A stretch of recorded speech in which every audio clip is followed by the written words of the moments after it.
मित्रांनो नमस्कार.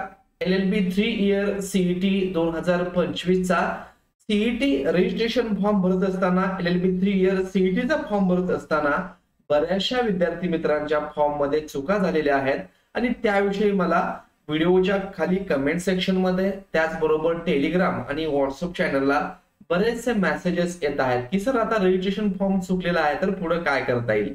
तर याविषयी सर्व प्रश्नांची उत्तरं या व्हिडिओमध्ये आपण पाहणार आहोत आणि रजिस्ट्रेशन फॉर्म चुकला असेल तर कशा प्रकारे आपण दुरुस्त करू शकतो, त्याला काय पर्याय आहेत याविषयीची सविस्तर माहिती आज या व्हिडिओमध्ये आपण पाहणार आहोत. तर मित्रांनो, मी प्राध्यापक डॉक्टर वैभव इंगळे. तुम्ही पाहताय इन्फॉर्मेशन करता हे युट्यूब चॅनल. मित्रांनो, व्हिडिओ सुरू करण्यापूर्वी तुम्ही जर चॅनलला नवीन असाल तर चॅनलला सबस्क्राईब करा.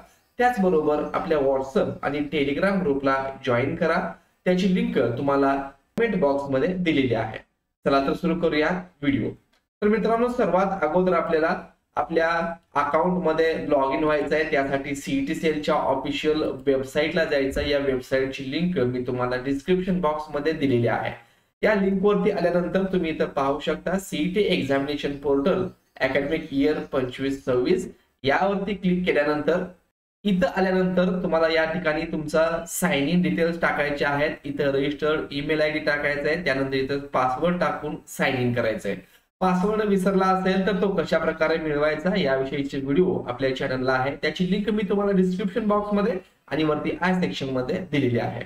तर सर्व डिटेल इथं टाकून घ्या. ईमेल आयडी आणि पासवर्ड आणि साइन इन या बटनावरती क्लिक करा. जसं तुम्ही साइन इन या बटनावरती क्लिक कराल अशा प्रकारचा इंटरफेस तुमच्या समोर ओपन होणार आहे. आता बऱ्याचशा विद्यार्थी मित्रांच्या मनामध्ये प्रश्न आहे की आमचं मार्क्स चुकलेले आहेत, 12वीचं पासिंग इयर चुकलेलं आहे, 10वीचं पासिंग इयर चुकलेलं आहे. तर आता त्यासाठी तुम्हाला इथं आपण जेव्हा सीईटी रजिस्ट्रेशन फॉर्म जो आहे त्यामध्ये जर तुम्ही गेलात तर इथं पहा LLB 3 इयर सीईटी 2025. तर इथं काही माहिती ही भरलेली आहे. रजिस्ट्रेशन डिटेल कंप्लीट आहे, डोमासाइल अँड ऑदर रिझर्वेशन. तर जो तुमचा फॉर्म चुकलेला आहे, क्वालिफिकेशन चुकलं असेल तर इथं कम्प्लीटचा जो ऑप्शन आहे त्यावरती क्लिक करा. जेही काही तुमचं चुकलंय तर आता इथं आल्यानंतर तुम्हाला दिसत असेल रजिस्ट्रेशन डिटेल्स. तर इथं कम्प्लीट दाखवत आहे, यावरती तुम्हाला क्लिक करायचंय. इथं तुमची सर्व बेसिक माहिती तुम्हाला दाखवत आहे. परंतु इथं आता लक्षात घ्या, इथं कुठलेही चेंजेस होत नाहीयेत. तुमचं नाव वगैरे जसं आहे तसं या ठिकाणी as per HSC SSC marksheet म्हणताय. परंतु सुरुवातीला आपल्याला आपलं नाव, मिडल नेम आणि सरनेम असं इथं दाखवलेलं आहे. तर बऱ्याचशा विद्यार्थी मित्रांचा प्रश्न आहे की 10वी-12वी गुणपत्रिकेवर प्रकाशित केल्याप्रमाणे मग काही जणांचं अगोदर आडनाव असेल, त्यानंतर नाव असेल आणि वडिलांचं नाव असेल. तर इथं तो मॅटर नाहीये. इथं काही प्रॉब्लेम येणार नाही. फक्त इथं 10वी-12वी गुणपत्रिकेवर प्रकाशित केल्याप्रमाणे म्हणजेच जशा प्रकारचं तुमचं आडनाव आहे, स्पेलिंग आहे ते टाकायचंय. नावाचा सिक्वेन्स चुकला, अगोदर नाव आलं किंवा अगोदर आडनाव आलं, तो इथं मॅटर होणार नाही. पण इथं आता तुम्ही दुसरे कुठलेही चेंजेस करू शकणार नाही, कारण इथं जे चेंजेस करायचे आहेत ते कसे करायचे किंवा होतात का नाही हे आपण नंतर पाहणार आहोत. तर इथं बरीचशी माहिती आहे. इथं तुम्हाला फक्त ऍड्रेस चेंज करता येऊ शकेल, नावामध्ये दुरुस्त करता येणार नाही, मोबाईल नंबर वगैरे दुरुस्त करता तुम्हाला येणार नाही. तर काय चेंज करता येणार आहे ते आपण पुढे पाहणार आहोत. तर इथं जर तुम्हाला हा डाऊट एक क्लिअर झाला, त्यानंतर डोमासाइल अँड ऑदर रिझर्वेशन इथं तुम्ही तुमची कॅटेगरी चेंज करू शकता. इथं तुम्हाला मुभा आहे. त्यानंतर इथं जर तुम्ही EWS साठी अप्लाय करत असाल तर तुम्ही इथं येस करू शकता. इथं तुम्हाला इकॉनॉमिकली वीकर सेक्शनचं तुम्हाला ऍडमिशनच्या वेळेस सर्टिफिकेट लागणार आहे. तर पुढे माहिती तुम्हाला विचारेल, जर नसेल तर इथं नो करा. पण इथं कास्ट वगैरे तुम्हाला चेंज करता येऊ शकते. Do you belong to minority category, इथं मायनॉरिटी वगैरे तुम्हाला येणार नाही. हे करायचं असेल तर ते कसं करायचं आपण पाहणार आहोत. त्यानंतर या ठिकाणी have you passed HSC pre examination before 1975 आणि इथं चेंज केल्यानंतर तुम्हाला सेव्ह अँड प्रोसीड यावरती क्लिक करायचं आहे. त्यानंतर आहे क्वालिफिकेशन डिटेल्स. आता इथं ऍक्शनचं एक बटन आहे, ते सध्या इथं अवेलेबल नाहीये. परंतु इथं तुम्हाला BA चे मार्क्स डिलीट करता येऊ शकतात.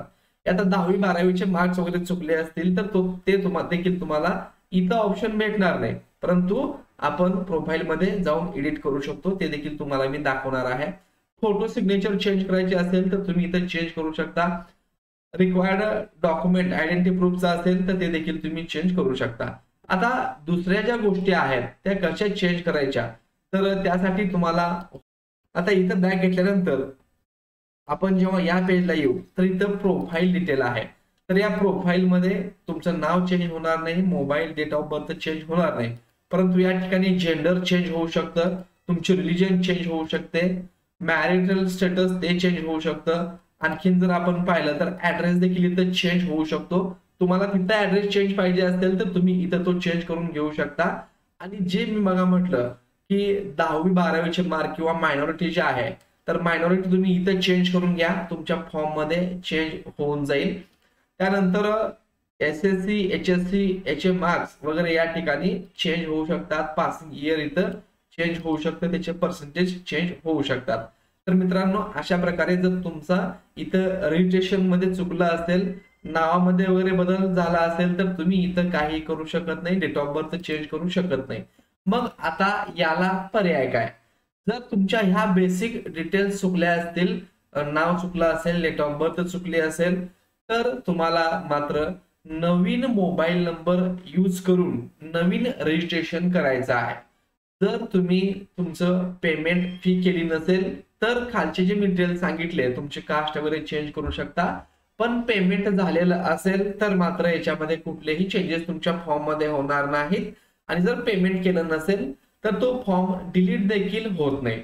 तर त्यासाठी तुम्हाला काय करायचं की घरचा पॅरेंटचा मोबाईल नंबर घेऊन, ईमेल आयडी घेऊन तुम्ही सेम प्रोसेस नव्यानं रजिस्ट्रेशन करून परत एकदा LLB 3 इयर असेल किंवा इतर कुठला फॉर्म असेल तो तुम्ही भरून घेऊ शकता. हे रजिस्ट्रेशन कसं करायचं आणि फॉर्म कसा भरायचा याची डिटेल व्हिडिओ मध्ये माहिती तुम्हाला भेटून जाईल. त्याची देखील लिंक मी तुम्हाला डिस्क्रिप्शन बॉक्स मध्ये आणि वरती आय सेक्शन मध्ये दिलेली आहे. मित्रांनो व्हिडिओ आवडला असेल तर चॅनलला लाईक करा, सबस्क्राईब करा, तुमच्या मित्रांना शेअर करा. धन्यवाद. डेट ऑफ बर्थ चेंज करू शकत नाही. मग आता याला पर्याय काय? जर तुमच्या ह्या बेसिक डिटेल्स चुकल्या असतील, नाव चुकलं असेल, डेट ऑफ बर्थ चुकली असेल, तर तुम्हाला मात्र नवीन मोबाईल नंबर यूज करून नवीन रजिस्ट्रेशन करायचं आहे. जर तुम्ही तुमचं पेमेंट फी केली नसेल तर खालचे जे मी डिटेल्स सांगितले तुमचे कास्ट वगैरे चेंज करू शकता. पण पेमेंट झालेलं असेल तर मात्र याच्यामध्ये कुठलेही चेंजेस तुमच्या फॉर्म मध्ये होणार नाहीत. आणि जर पेमेंट केलं नसेल तर तो फॉर्म डिलीट देखील होत नाही. तर त्यासाठी तुम्हाला काय करायचं की घरचा पॅरेंटचा मोबाईल नंबर घेऊन, ईमेल आयडी घेऊन तुम्ही सेम प्रोसेस नव्यानं रजिस्ट्रेशन करून परत एकदा LLB 3 इयर असेल किंवा इतर कुठला फॉर्म असेल तो तुम्ही भरून घेऊ शकता. हे रजिस्ट्रेशन कसं करायचं आणि